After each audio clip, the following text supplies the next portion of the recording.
Yo, have you heard Juice WRLD's new album? Juice WRLD? You guys ready? Fans, friends, fellow fantasy footballers. Hola. Welcome to week something. I think it's 10 of fantasy football. Also, the is this the fifth episode of the Rico Suave Fantasy Football League podcast? I'm your host, Dan. And I'm the temporary co-host, Jimmy Butler. Will. Matthew. I'm Jacob Miller. GM of the Taiwanese Dingleberries, Jonathan Larson, or Juanito Esposito. Very nice, very nice. Braden's over there. So let's just jump into it. Let's just go over. We're gonna jump right into week 9, which is what we just looked at, what just passed. We had a podcast for. So the matchups that happened this week, it was Le'Veon Bell's Crybaby versus mixing it up with a score of 123.9 to 134.5. Just speaking for my team, they put in the work, and it was a nice try. Anyone else? How did you get to the? It was a real good try. Go to scores. Anyway, Brady's bunch and Johnson and Johnson had Jr. an absolutely terrible game. Matt shouldn't have beaten anyone else, but it all just came together for one magical game for Christian McCaffrey and the rest of his idiots to come through. And beat Will's brother. Yeah, just one more time. It was 98.2 to 86. Both teams should be ashamed of their performance. Only one person on Christian's team got over 10 points, and that was Aaron Rodgers with 19. Yeah. My team. No, and Devontae Adams with 16. Nice. You know what? That's my bad. I missed that. It's all right. Now for the saddest matchup of the week, the Taiwanese Dingleberries versus Cheese Dip Mouse Awakes. Can I hear your thoughts on this? It'd be great if Kirk Cousins didn't have a stroke. That would really helped out in the end. And wow. My inability to start Tevin Coleman really screwed me up that week. Sounds like you. I mean, it doesn't help that Kareem Hunt just had the game of his career. It also doesn't help that Kirk Cousins had 7 points. Yeah, 156.7 points from Cheese Dip Mouse Awakes. Still put up good points. Who would have thought? A season high. We actually just brushed that matchup off last week in the podcast and said, yeah, Taiwanese Dingleberries. Especially since Kenny Stills got 3 points. Wait, did we? No, I said they would win. I predicted that. Yeah, okay. I said Cheese Dip would win that matchup. Oh, I think that. Yeah. And now for the matchup that was also a heartbreaker, Darcy Chargy versus Peepus Root. 110.9 to 104.2 in favor of Darcy Chargy. It came down to the wire for that one. I just want to say that Tariq Cohen, you really screwed me. Jordan Reed, you suck. You're one of the worst tight ends in the entire league. Mark Ingram. You know what? I don't even want to talk about it. Darshawn, I hate you. I hope all of your family passes away. Just saying, we have special guest P. Sanders. That is I. In the podcast. P. Sanders, say any words? Congratulations to Uncle. Yeah, congratulations. Anyway, back to the pod. We're in a podcast. Paul. Anyway, be gone. The next matchup, the team of injury versus the Alvin Kamaras. Alvin Kamaras with the win at 147.1 opposed to 125.7. Can I hear some words from the team of injury? Okay.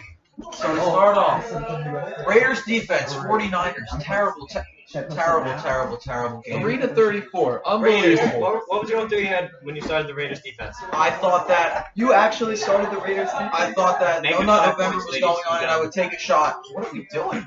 All right. Anyway, You really had some with the false second hope most points against in the league, I think that it is unfair. Go ahead and walk right in. Bullshit.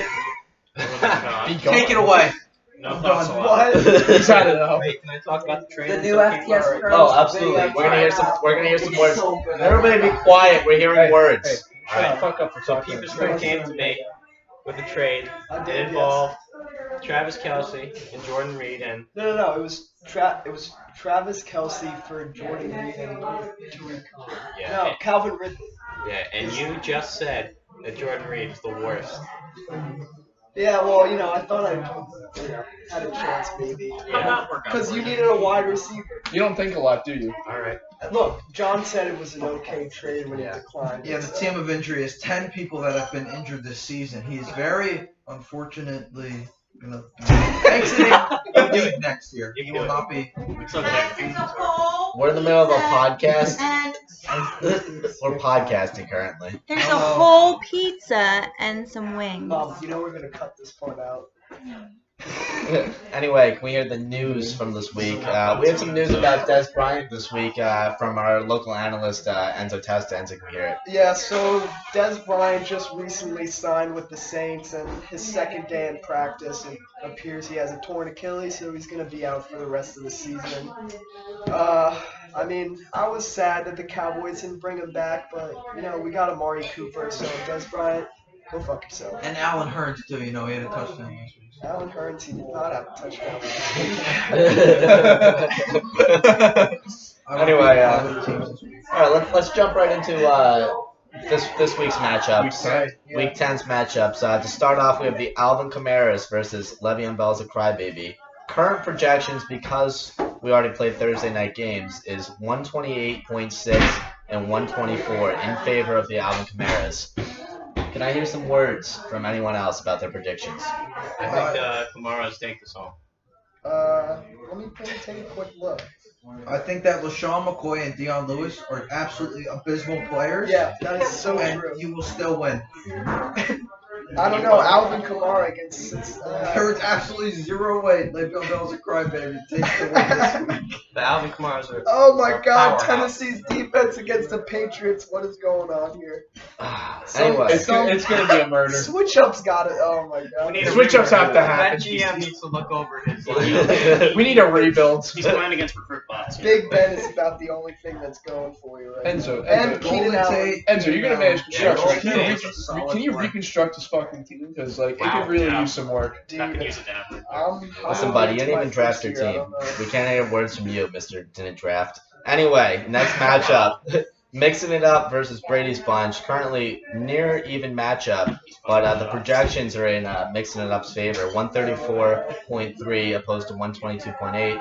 I'm giving it to Mixing It Up because I don't like Brady's Bunch currently. It's Next up, it's a pretty tough Johnson matchup. and Johnson My Jr. best wide receivers are on bye versus this the week. Taiwanese It's really tough, but Dingleberries. Christian McCaffrey can really pull Dingleberries this through in for us. favor of 141 to 132. Dingleberries, I got you winning this one. Thank you. Yeah, it's looking like a. Clean cut dub for I the need Dingleberries. Allen Robinson this week. But Wired. very high Johnson- projections. Johnson. Christian. That's Christian. Those are some high projections from Christian right I mean, at least Christian's setting his lineup. Yeah. At least. No, he really pays attention. He probably pays attention more than you. He's learning. He's learning. Anyway, next matchup, which is now dubbed the RSL Game of the Week. Cheese Dip Mouse Awakes versus Darch and Chargy. This is a big game. This is a big game for two of our least favorite The teams. playoff spot. Can we Brady, do you have any words? Can we get the GM of Cheese We're actually going to interview Cheese There's Dip a new Mouse Awakes. FPS Pro going on. Can you please come in and can we hear your opinion about the matchup? 72%, it's almost up. And that was his opinions on the matchup. All right, his opinion doesn't matter. And Moving on. this episode was sponsored by FTS Pro. Go check out their YouTube. 8 subscribers. We're hitting big numbers. We did 10 this week. Let's put up a new video. When they hit 50 subscribers, gonna do a giveaway. Yes. We're gonna give away 2 $10 bills to whoever subscribes and wins. All right. Last up, we have Peepus Room versus the Team of Injury. Projections are 125 to 119 in favor of Peepus Room. I'm thinking there's gonna be at least 2 injuries this week. I mean, if Good one, Matt. if we look up what happened last time I played this team, I pretty much obliterated their soul, and it's probably gonna happen again this week. So I'm not really worried. I can give you a visual cue. This room needs this one. So this team of injury. Play it out. Yeah, that's pretty much what happened right there. Yeah. Jordan Reed. I mean, Patrick Mahomes against the not Carolina, Arizona's defense. Yeah, they're gonna tear him up. Yeah, that's 40 points guaranteed, I He think. might not play the last quarter. I might just say. Yeah, he might throw 7 touchdowns first half maybe, and then just. The lip, please. It's like I mean, we're having a podcast here. Anyway, let's Steal out of your mouth. since we ain't prepared for any of the week segments, we're just gonna leave off with our favorite of the week segment, worst managerial decision of the week, and we're giving it to Matt for playing a tight end in his flex position 4 weeks ago.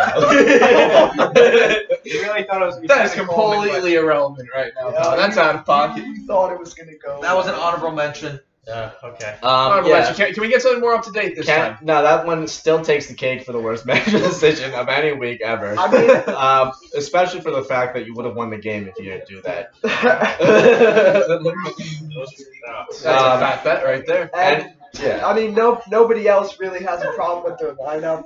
So Anyway, can we just get your opinion on why you thought playing a tight end in the flex was a good decision? You know, at the time, I had some faith that the number 3 tight end in the league at the time. And had a we're out of chance going time. Thank you for joining us. That has been the RSL podcast.